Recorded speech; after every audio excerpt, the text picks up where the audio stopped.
Muy buenas. Hoy hablamos de los Pandora Papers, noticias en directo de última hora. Para quien no me conozca, me llamo José García, soy economista y hoy vamos a hablar de Pandora Papers y hacer un pequeño análisis y una primera reacción para la gente que no conozca todo lo que ha ocurrido o qué son los Pandora Papers. Los Pandora Papers es una filtración de papeles de 14 bufetes de Islas Vírgenes.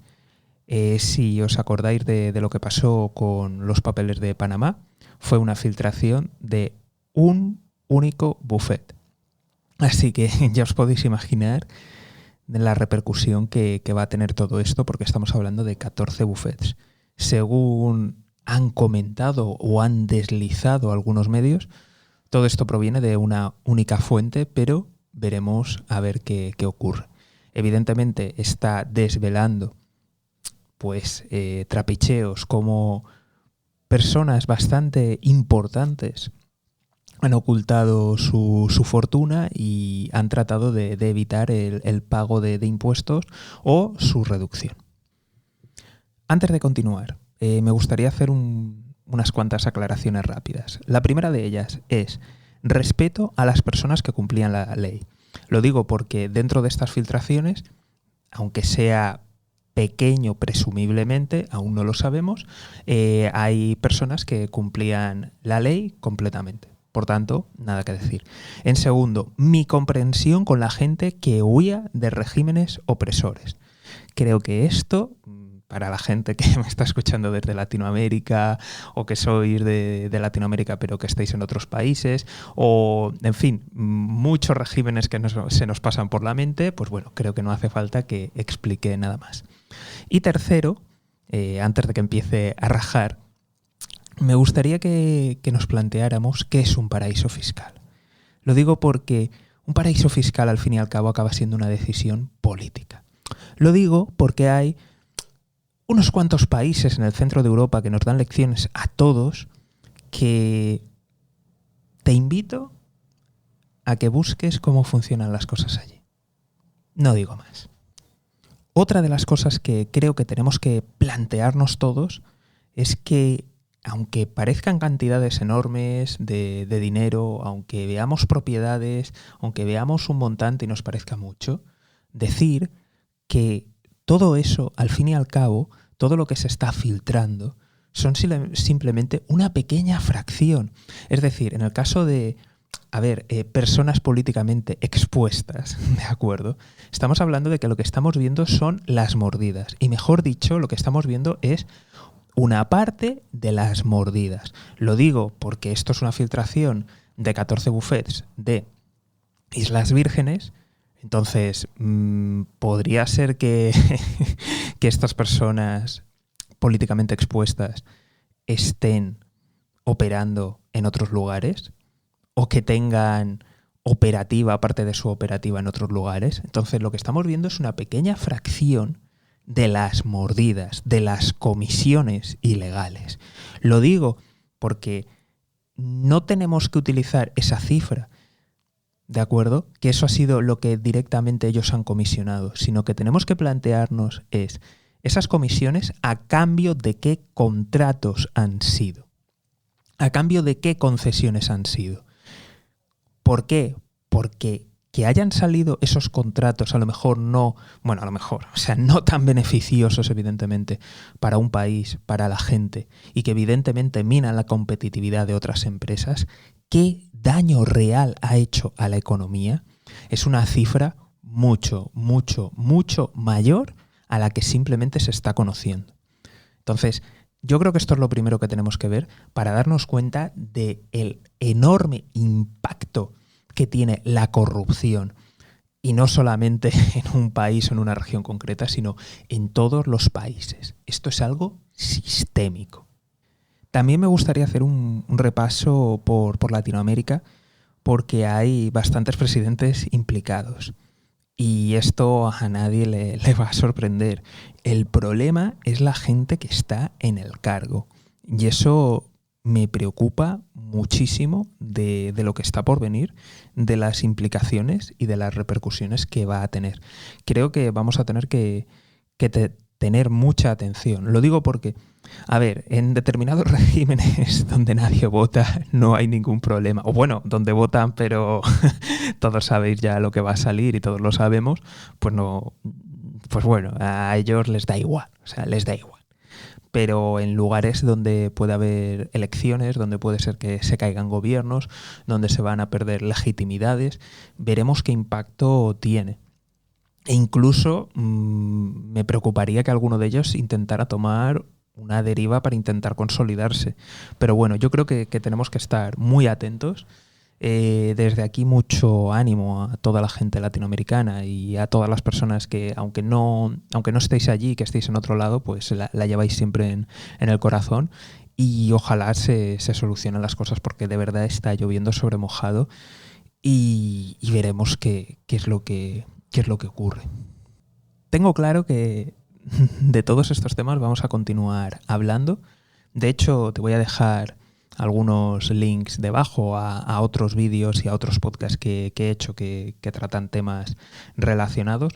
Sí que va a ser más corto porque sobre todo es contar la noticia de última hora, reaccionar un poco y hacer un pequeño análisis.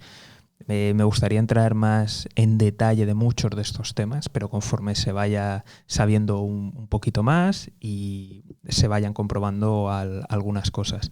Pero sí que me gustaría concluir, ¿no? con todo, con un poco qué imagen nos está dando todo esto, qué conclusiones podemos sacar. Lo digo porque es un gran problema que tenemos ahora mismo de cómo funciona la sociedad, ¿no?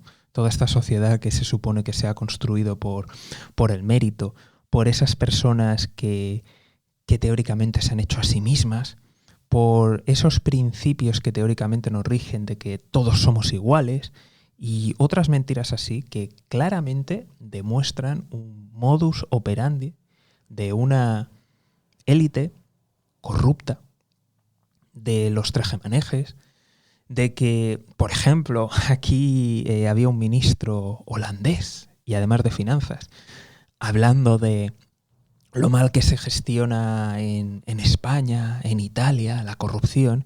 Manda huevos los holandeses con su sándwich holandés y, y de aquí vuelvo a deciros a recordaros el tema de los paraísos fiscales, de que es algo político, es una total hipocresía porque hay países que funcionan como tal, lo que pasa es que por política no están declarados así. Pues resulta que casualmente, pues mientras nos daba lecciones al sur de Europa, pues le han pillado con las manos en la masa y aparecen estos papeles. Entonces, muchas hipocresías que se están dando en las sociedades. En los regímenes totalitarios no hay nada que hablar, está claro que sus mandatarios son como son y hay lo que hay, pero mucho discurso de cómo funciona la sociedad, de ese pacto, de ese contrato social que no se cumplen y que vemos repetidamente cómo funciona, ¿no? Cómo las normas son unas, pero para una pequeña élite son completamente distintas. Para la gente que esté pensando, en fin, meterse en chiringuitos así, por favor, desaconsejado completamente. Mucha de esta gente, hablemoslo claro, se han metido en estos berenjenales porque son gente bien conectada. Me preocupa mucho qué va a pasar en un futuro. Me refiero, ahora estamos con el escándalo, vamos a ver en qué acaba. Lo digo porque muchas de estas sociedades que se han visto, propiedades y demás, están en lugares que no colaboran y por tanto, si no colaboran, no hay pruebas, por muchos indicios que pueda haber. Por tanto, en un juicio no se va a poder demostrar y va a acabar en nada. Eso sin tener en cuenta que las personas implicadas tienen capacidad política, tienen capacidad de influir en la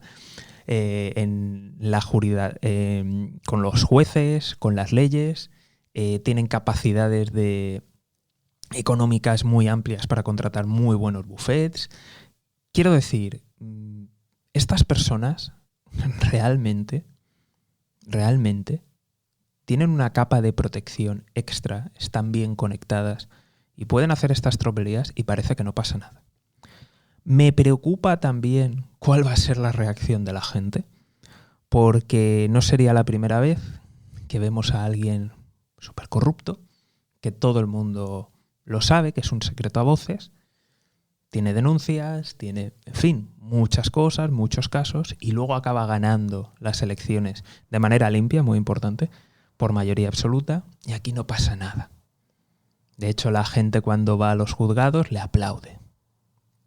Entonces, no sé, creo que al final todo esto es algo para reflexionar las sociedades, porque en algunos regímenes no hay nada, o sea, no hay nada que reflexionar, son así y tampoco hay una democracia real, por tanto no pasa nada.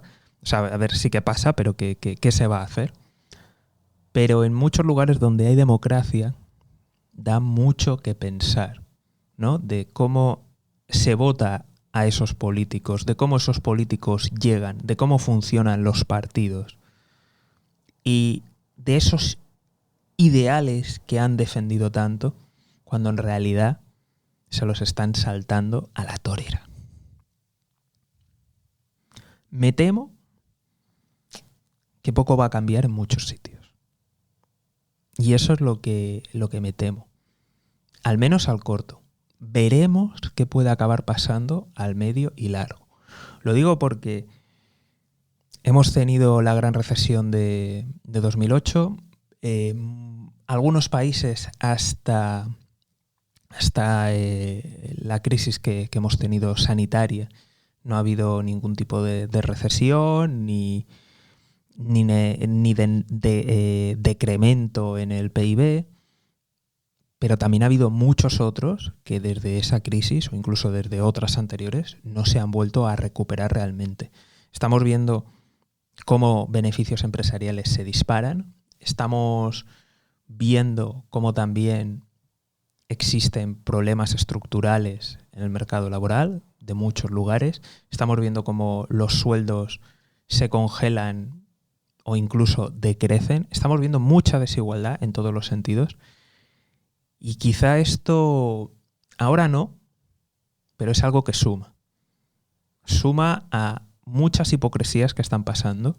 Y es posible que en algún punto esto tenga consecuencias de fondo, pero tardará años. Pero en el corto, vamos, soy completamente pesimista y acabará en saco roto. Te pongo el ejemplo de los papeles de Panamá. Así que, en fin, esta ha sido la noticia, un pequeño y rápido análisis y sobre todo mi reacción ante ella. Como siempre, te invito de verdad a suscribirte, a seguirme en redes sociales y lo más importante de todo, de verdad, únete al escuadrón de notificaciones, deja tu correo electrónico, lo puedes hacer también entrando en la web y apuntándote en la academia, porque esa es la forma de que de verdad podemos estar conectados. Las redes sociales funcionan como funcionan, van como van, quitan alcance, lo reducen. Incluso en los propios podcasts lo estoy viendo que algunas plataformas están reduciendo, otras están metiendo ya la campanita, otras están dando fallos y problemas. Entonces, de verdad, mantén el contacto con el correo electrónico. Y por último, la última recomendación es que, por favor, comparte el contenido con alguien que merezca la pena. Y si alguien te lo ha recomendado, pues ya sabes que esa persona piensa que merece la pena. Nos vemos aquí en Mejora y Emprende. Un saludo y toda la suerte del mundo.